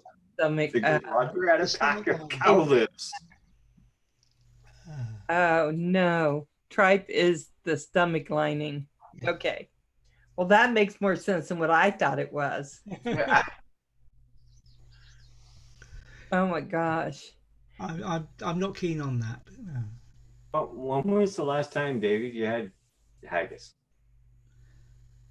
Breakfast this morning. Oh, you. Oh man. Scotland, they eat a lot of haggis. Dang. It's been years and years and years I haven't had it. I used to live in a small town called Orangeville, and 99.9% of the guys in there were Scottish. Well, And 40 below zero, they'd be out there with their bagpipes and a kilt and all that, just banging away on those things there and all this, like, oh my God. It can't be any colder. from the food forest. Yes, free range chickens, wild salmon, all very good. All very good. But trip is very thin. I mean, tripe. And you can use it to wrap things in. Like hot dogs? North of England, tripe and onions is a thing, but it's never been. I think like escargot, I've eaten escargot. Yeah. And I like it because all I can taste is the butter. I'm not tasting smell when I eat it. Yeah. But my feeling is just put a bunch of garlic with butter and I'll eat that too. Just eat it by itself. Spell checker hates me. I think my spell checker and my keyboard are in a conspiracy against me. Oh my God. How you doing, Mac Attack? I just saw Joe Max in the house. Go Mac. So what exactly is blood pudding, if it's not blood? It's a sausage, but the main component is blood. And it again, it's like haggis. It sounds awful, but it's not. And if Kim was to ask me the same question about the haggis and the blood pudding, as the blood pudding, that would be this morning, or yesterday morning, I suppose now, for breakfast, along with a little bit of bacon and some mushrooms. Nice. Another Canadian food hub. One thing I know is we love talking about really good food. Yeah. And there's there's meal in there as well, you know, grains, but that's basically Fried what it it. in bear grease. Oh, yeah, Jim Mack is saying black pudding is basically pig guts and coagulated blood. Hey, You know, and it's funny because we eat a lot of stuff here that people would go, "What the hell are you eating?" It's so good. Oh my god! I mean, you're Wait, there. drones don't eat, but we do. it's sort of a mixture tonight. Off axis. Yeah, because what we did is we did it. You know, this is the how the show goes. Now we do the first hour is the interview. The second half hour that is Kim in his FPV stuff that we need to know about, and then the last half hour is basically food porn. Food poisoning. Porn. Oh, I do love bangers. I have no idea what bangers are. It's what we call sausages. Oh, And they're sausage. bangers because Yeah. if you don't cook them properly, they go bang. Off axis is I know. Yes, I'm yes, just that's in- probably come away. Yeah. I just had Burger King. I am still cool. Am I still cool? I don't know. I don't know. You're going on. I can't eat McDonald's burgers. You're talking to me about haggis and blood pudding, but you guys eat McDonald's. I know. It's terrible. Yeah, I don't eat McDonald's. I don't eat McDonald's. I did it a couple years ago, Roger. He went to Hey, like Noah's. They were talking about how awful it was. They went, yeah, a couple of years ago, yeah. you know, this is the thing like Taco Bell. They checked the meat and found out there was not hardly any beef in the meat.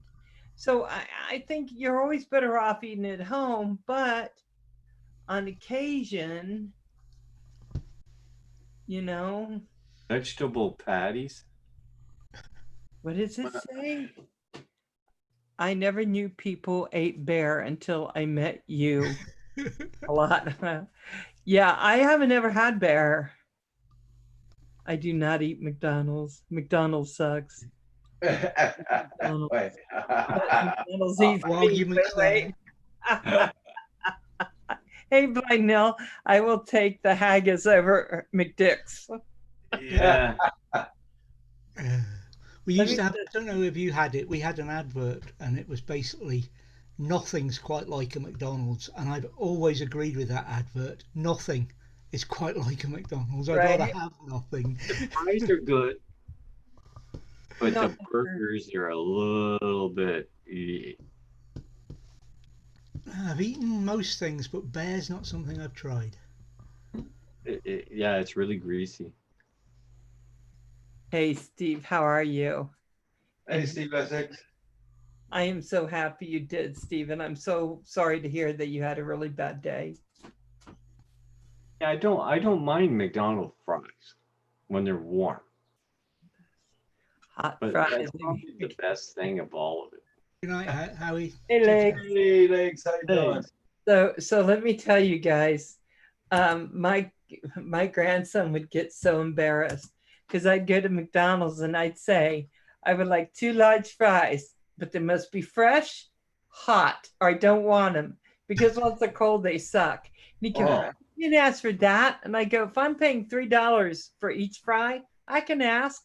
And we always get really hot fries. The other day, I took him just to get fries so he could have them. He goes, Misma? And I go, yeah. He's like 14. He goes, make sure you tell him we want him hot and fresh. I said, All don't worry, I got you covered.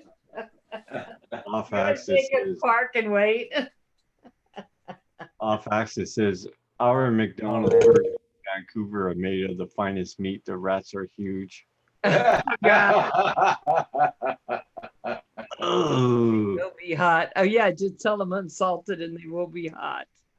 What about Burger King? Do you have that over there? Oh yeah, we have Burger King. Oh yeah, yeah.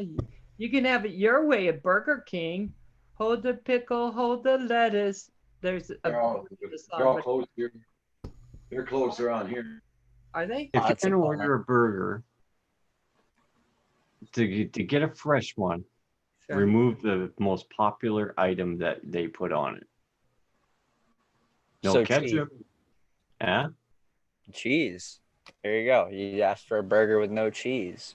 And they'll make you a fresh one. It won't be one that's sitting underneath that freaking lamp that they used, you know, and it's been how long there?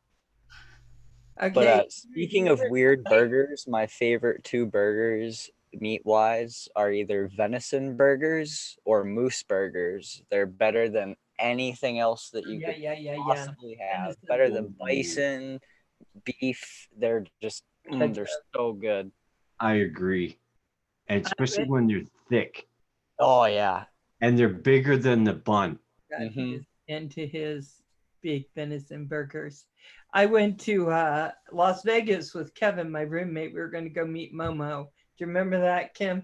I would get lost. I finally find a McDonald's. We haven't eaten hours. And we walk in and the woman's going, "Are those McNuggets fresh?" And the guy takes them in his hands and is doing this with the McNuggets and goes, "Yeah, they feel pretty good." Oh, God. I had to turn around and walk out. I thought, are you kidding me? I've been to Sonic in America. I like their food in Sonic. Oh, Sonic is awesome. I love Sonic. I wish there was more around me. It's more of a southern thing. Yeah, yeah. Sonic is. Hey, He-Man 52 Jones. Hi. Angus beef. Oh yeah. So how you been feeling there, Legs? I know you had an operation or something going on for a while there. I'm not going to be able to get that done for a while. I have to get an operation done on my hand and on my leg. And I got to get both of my hands done at some point or another. So it's kind of frustrating because it's like once I get one of them done, it's like no matter how much it sucks, I know I have to get the other one done too.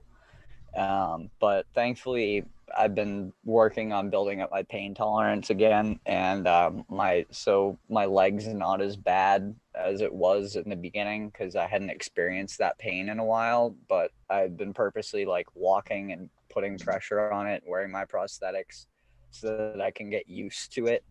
Because like I had to go about a year and a half before I was able to get it removed the first time. So like, yeah, it sucks. Like you can feel the bone growing and you can feel the pressure and you can see the swelling. I know, but you can either deal with it in two ways. You can lay in bed all day in pain and hate your life and hate everything, or you can suck it up and learn to deal and adapt with the pain and have that and just go with it. And I'm trying to still get the phantom pain though, right? You get that. Oh yeah, it sucks. It's awful. It's like you stuck your finger in a socket and you have that power going up and down your nerve endings and stuff like that. The only way I can really explain it is it feels like someone's like taking a knife and like twisting it into your bone, just going back and forth. It can last like 4 days, 5 days, a week. And there's nothing, there's no drugs or nothing. I can get rid of it. You get, some days it'll be like, oh, you wake up and you're like, oh, I'm in no pain, and you're fine for almost the whole day. And then all of a sudden it's just like, boom, and then you're out. Jump off. When you're moving around and standing up, it's less sometimes. But as soon as you lay down horizontally, it's that's when it gets on you. Oh my God, man. Yeah, no, it's it's not fun, but you know, you just gotta roll with it, dude. I know exactly what you mean. It can be and you know, after a while your jaw hurts because you're sitting there going, yeah, and you don't even realize it, and then like you're like, why does my jaw and my teeth hurt? And you're like, because you're like, I've been clenching and grabbing my. Oh yeah, you did. I didn't even realize that. We all have black shirts on. Sorry, David. I forgot to tell you. Sorry. Yeah, jump off. It was a great. But how have all you guys been? How's the coronavirus going? Are you guys starting to be able to go out again and are Yeah, for you you before know, you get some down. people are being stupid about it and all that, and filling up the parks and all that, and a lot of people walking around with no masks. Let's just do it and get the damn thing done and over with and out of here, so everybody can get on with their Mhm. flipping lives. Yeah, But I keep thought, Exactly. cycling. and I blued you up, D-Man. But keep it going and keep cycling it and keep cycling it. There you go. Right, yeah, There you he's like, go. yeah. We're not playing tonight. We were gonna do it Friday, but most I think I broke my rib on Monday night, so it's been a little bit painful. So trying How'd to, that happen? yeah, I was was that? opening something and I felt a big pop in my chest, and I'm hoping it was the Oh. rib and not something in. So I'll probably go to the doctor tomorrow because it doesn't seem to be easing up.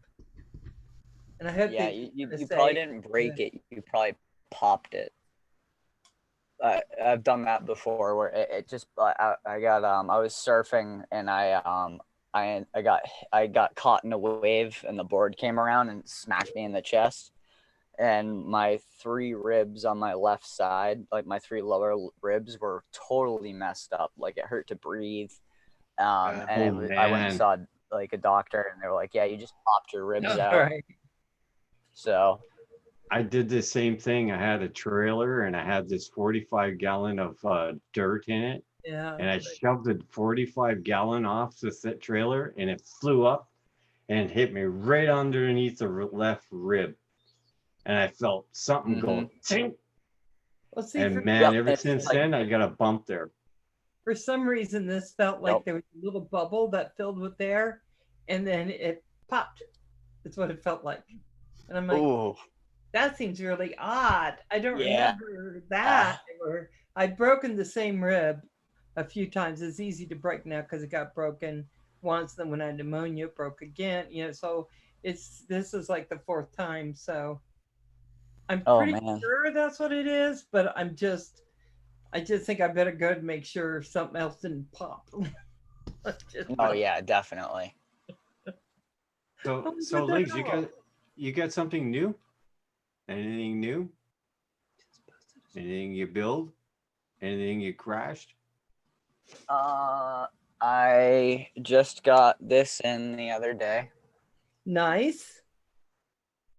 And it's got the new Ethics Mr. Steel motors on there. Very nice. Ooh. I got my Tina Whoop in, but it caught on fire halfway through the first battery. Oh, Even no. though I did Ooh. everything I was supposed to do to make sure that didn't happen, still caught on fire. So I have to get a brand new flight controller for it, and I'm not going diatone. I'm gonna go and get myself one of the new B brands that just came out. And, Was it a Mamba? Was that what you were saying? Yeah. Yep. Yeah, Yep. I am. My little teeny one, my little Frankendrone. It's. I'm doing the Mamba. I'm hoping it doesn't like blow up on me.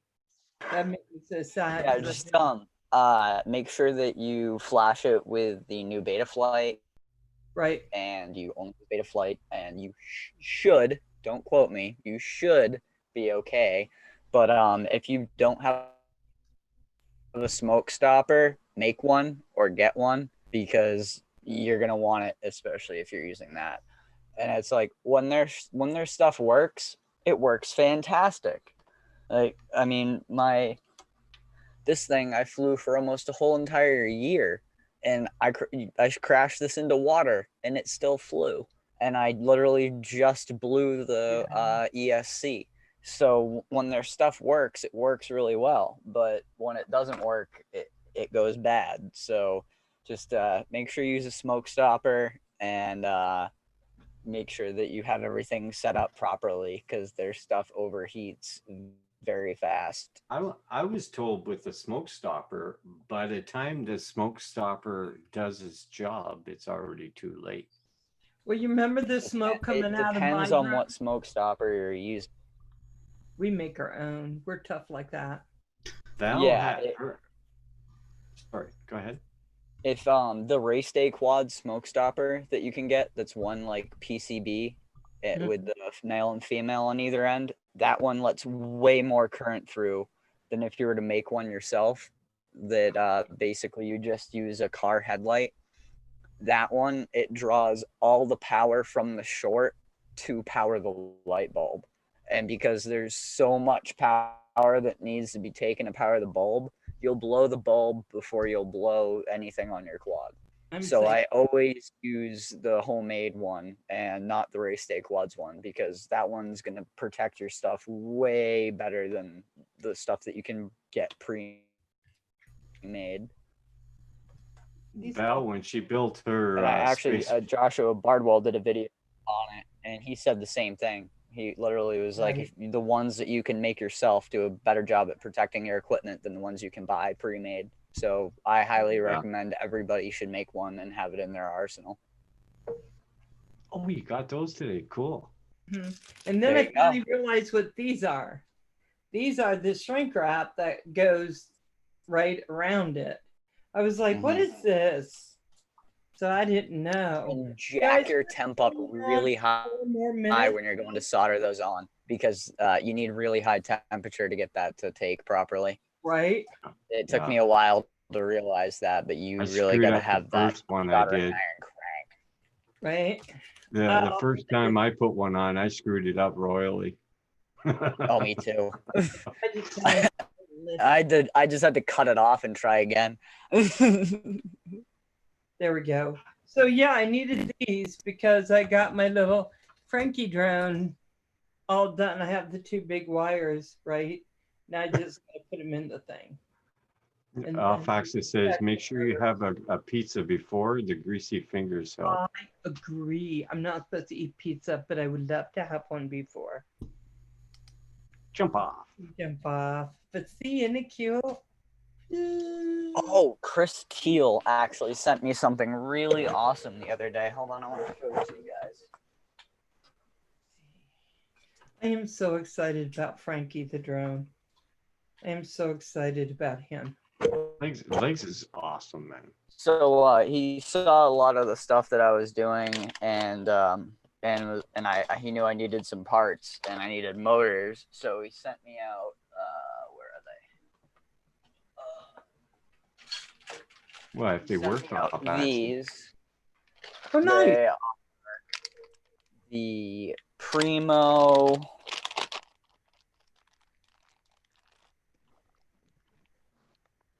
2207 24 5 kV motors, and he sent me out the props that are foldable for freestyle quads, where you have to really. Yeah, I've seen those. There's something like that's weird. Yeah, those I've been seeing them all over Facebook, and it's actually really cool. You get there's like 2 of these. Hold on, where are they? You get these little locking pieces, right?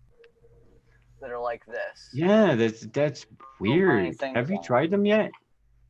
No, I'm gonna put it on my new quad when I go try it out tomorrow. And then you get these, right? You build your own. It's a post that goes in, a plastic post or something. Yeah, and there's no screws. They just snap together. Like you have a bottom plate and a top plate, and then your props. And you just push it together, and you make a tri-blade folding prop like you'd have on like a DJI. I wonder how those are gonna work. A lot of people are loving them. They're like, you can hit stuff and the prop won't break, and they're super durable and they're quiet. Apparently, they're super freaking quiet. So I'm really interested in trying it out. What's the cost of those compared to say regular props? I think they're about the same price. They're made by Dalprop. Foxier. Foxier's the company that makes them. They're called the Dalprop. DAL prop. I have the 5.1 inch fold F5 DYI FPV prop. I gotta see them in action first. Yeah, no, I'll I'll be posting a video with it. Like when I try them out, I have a whole bunch of stuff I have to get out. It's just I haven't really been focused enough to edit anything or put anything out there. And I know it's been too long. And I was on a kick for a while, and it kind of sucks. But I don't know. I haven't even been able They to push say you're myself not to the go only out one. and It's happening. It fly. seems to be happening to a lot of people, man.